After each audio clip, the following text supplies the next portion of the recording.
Hello students, कैसे हैं आप सब। स्वागत है आपका आज के इस मास्टर क्लास में। आज हम आपके MDC environmental science and water management के सेमेस्टर 1, 2 और 3 के लिए यूनिट 2 पर गहराई से चर्चा करेंगे। हमारी आज की यूनिट का नाम है एनवायरमेंटल इकोनॉमिक्स एंड ट्रेड, यानी पर्यावरण अर्थशास्त्र और व्यापार। पिछली क्लास में हमने पर्यावरण और अर्थव्यवस्था के बुनियादी रिश्तों को समझा था। आज हम उससे एक कदम आगे बढ़ेंगे और समझेंगे कि बाजार कैसे काम करता है, बाजार पर्यावरण को बचाने में क्यों फेल हो जाता है और अंतर्राष्ट्रीय व्यापार का हमारे पर्यावरण पर क्या असर पड़ता है। थ्योरी एग्जाम के नजरिए से ये यूनिट बहुत ही स्कोरिंग है, क्योंकि इसमें कुज़नेट्स कर्व और क्रुटिला-फिशर जैसे बहुत ही बेहतरीन और लॉजिकल मॉडल शामिल हैं। तो चलिए पूरे फोकस के साथ इस यूनिट को डिकोड करते हैं। सबसे पहले हमें ये समझना होगा कि पर्यावरणीय वस्तुएं या एनवायरमेंटल गुड्स क्या होती हैं। जब हम बाजार से कोई सामान खरीदते हैं, जैसे कि एक मोबाइल फोन या कपड़े, तो वो प्राइवेट गुड्स होते हैं। अगर आपने पैसे दिए तो वो चीज़ आपकी है और कोई दूसरा उसका इस्तेमाल नहीं कर सकता। लेकिन पर्यावरणीय वस्तुएं जैसे कि साफ हवा, साफ नदियां या ओजोन लेयर इनसे बिल्कुल अलग होती हैं। इनकी दो मुख्य विशेषताएं होती हैं। नॉन स्क्रूडेबिलिटी, यानी आप किसी को भी साफ हवा में सांस लेने से रोक नहीं सकते, और नॉन राइवलरी, यानी अगर मैं साफ हवा में सांस ले रही हूं तो आपके लिए हवा कम नहीं पड़ जाएगी। इन्हीं विशेषताओं के कारण पर्यावरण एक पब्लिक गुड या सार्वजनिक संपत्ति बन जाता है, और यहीं से अर्थशास्त्र की सबसे बड़ी समस्या शुरू होती है, जिसे हम मार्केट फेलियर या बाजार की विफलता कहते हैं। बाजार की विफलता का सीधा सा मतलब है कि हमारा फ्री मार्केट सिस्टम पर्यावरण की रक्षा करने में नाकाम हो गया है। ऐसा क्यों होता है? इसे समझने के लिए हमें मार्जिनल एनालिसिस और एक्सटर्नलिटीज यानी बाह्यताओं के कॉन्सेप्ट को समझना होगा। मान लीजिए एक फैक्ट्री कपड़ा बनाती है। फैक्ट्री का मालिक केवल अपनी प्राइवेट कॉस्ट यानी निजी लागत देखता है, जैसे मजदूरों की सैलरी, कच्चा माल और बिजली का बिल। वह कपड़े का दाम इन्हीं लागतों के आधार पर तय करता है और मुनाफा कमाता है। लेकिन वह फैक्ट्री जो गंदा पानी नदी में छोड़ रही है और जो जहरीला धुआं हवा में छोड़ रही है, उसकी कीमत कौन चुका रहा है? उसकी कीमत आसपास के गांव वाले अपनी खराब सेहत और बीमारियों के रूप में चुका रहे हैं। इसे ही नेगेटिव एक्सटर्नलिटी या नकारात्मक बाह्यता कहते हैं। जब बाजार किसी वस्तु की कीमत तय करते समय समाज और पर्यावरण को होने वाले इस नुकसान को नहीं जोड़ता, तो बाजार विफल हो जाता है। इसी समस्या को सुलझाने के लिए अर्थशास्त्रियों ने सोशल कॉस्ट और सोशल बेनिफिट का कॉन्सेप्ट दिया। सोशल कॉस्ट यानी सामाजिक लागत का मतलब है कि किसी चीज को बनाने की कुल कीमत क्या है। इसका फॉर्मूला बहुत सीधा है, private cost plus external cost. सरकारें इसी कॉन्सेप्ट का इस्तेमाल करके सोशल कॉस्ट बेनिफिट एनालिसिस या एससीबीए करती हैं। जब भी सरकार कोई बड़ा प्रोजेक्ट लगाती है, जैसे कोई बड़ा बांध या हाईवे बनाना हो, तो सरकार केवल ये नहीं देखती कि उस प्रोजेक्ट से कितने पैसे का फायदा होगा।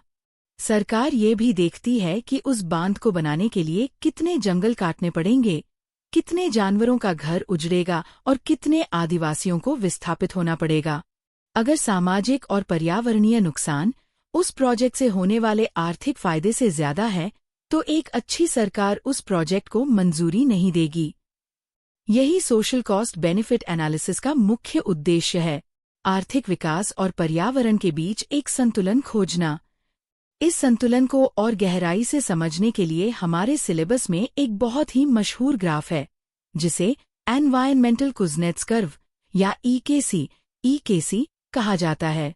साइमन कुज़नेट्स नाम के अर्थशास्त्री ने ये बताया था कि किसी भी देश की प्रति व्यक्ति आय, इनकम और वहां के पर्यावरण प्रदूषण के बीच एक उल्टे इन्वर्टेड यू आकार का संबंध होता है। इसे आप 3 चरणों में समझ सकते हैं। पहले चरण में जब कोई देश बहुत गरीब होता है और खेती पर निर्भर होता है, तब प्रदूषण बहुत कम होता है।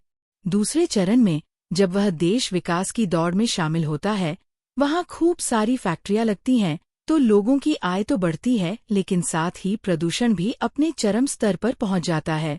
विकासशील देश इसी चरण में होते हैं। लेकिन इसके बाद तीसरा चरण आता है। जब वह देश पूरी तरह से विकसित और अमीर हो जाता है, तो वहाँ सर्विस सेक्टर आ जाता है। लोग पर्यावरण के प्रति जागरूक हो जाते हैं और सरकारें ग्रीन टेक्नोलॉजी पर पैसा खर्च करने लगती हैं। तब लोगों की आय तो बढ़ती रहती है, लेकिन प्रदूषण का ग्राफ नीचे गिरने लगता है। यही उल्टा यू शेप एनवायरमेंटल कुज़नेट्स कर्व कहलाता है। पर्यावरण के अर्थशास्त्र में एक और बहुत ही शानदार वैचारिक मॉडल है, जिसे क्रुटिला-फिशर इक्वेशन कहा जाता है। जॉन क्रुटिला और एंथनी फिशर ने एक बहुत ही गंभीर सवाल उठाया था, प्राकृतिक संरक्षण बनाम आर्थिक विकास। मान लीजिए सरकार के पास एक सुंदर सी घाटी है। सरकार वहां एक हाइड्रोइलेक्ट्रिक पावर प्लांट लगाना चाहती है। पारंपरिक अर्थशास्त्र कहेगा कि प्लांट लगा दो, क्योंकि उससे बिजली और पैसा मिलेगा। लेकिन क्रुटिला-फिशर इक्वेशन कहती है कि हमें प्रकृति की ऑप्शन वैल्यू यानी विकल्प मूल्य को भी देखना चाहिए। अगर आप एक बार उस प्राकृतिक घाटी को नष्ट करके वहां सीमेंट का कंक्रीट खड़ा कर देंगे, तो वह नुकसान इरिवर्सिबल यानी उसे कभी वापस ठीक नहीं किया जा सकता।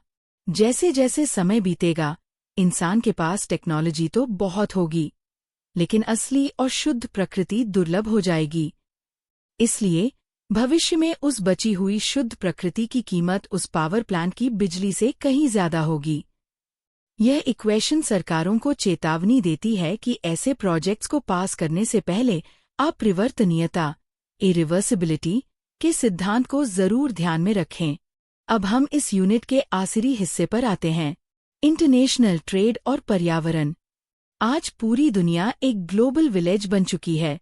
देश आपस में व्यापार कर रहे हैं, लेकिन इस मुक्त व्यापार फ्री ट्रेड का पर्यावरण पर क्या असर पड़ता है? कई बार ऐसा होता है कि अमीर देश, जहां पर्यावरण के कड़े नियम होते हैं, वे अपनी गंदी और प्रदूषण फैलाने वाली फैक्ट्रियों को गरीब देशों में शिफ्ट कर देते हैं, क्योंकि वहां नियम सख्त नहीं होते। इसे पॉल्यूशन हेवन हाइपोथेसिस कहा जाता है। इसी मनमानी को रोकने के लिए WTO यानी विश्व व्यापार संगठन WTO की भूमिका महत्वपूर्ण हो जाती है। WTO यह सुनिश्चित करने की कोशिश करता है कि व्यापार के लालच में पर्यावरण का विनाश न हो। वह ग्लोबल कन्वर्जेंस यानी वैश्विक अभिसरण पर जोर देता है। ग्लोबल कन्वर्जेंस का मतलब है कि दुनिया के सभी देश धीरे धीरे पर्यावरण के एक समान और सख्त नियमों को अपना लें, ताकि कोई भी देश पर्यावरण की कीमत पर सस्ता सामान बनाकर बाजार में अनुचित फायदा न उठा सके। व्यापार और पर्यावरण को साथ लेकर चलना ही 21वीं सदी की सबसे बड़ी कूटनीति है। तो स्टूडेंट्स, ये थी हमारी यूनिट 2 की पूरी कहानी।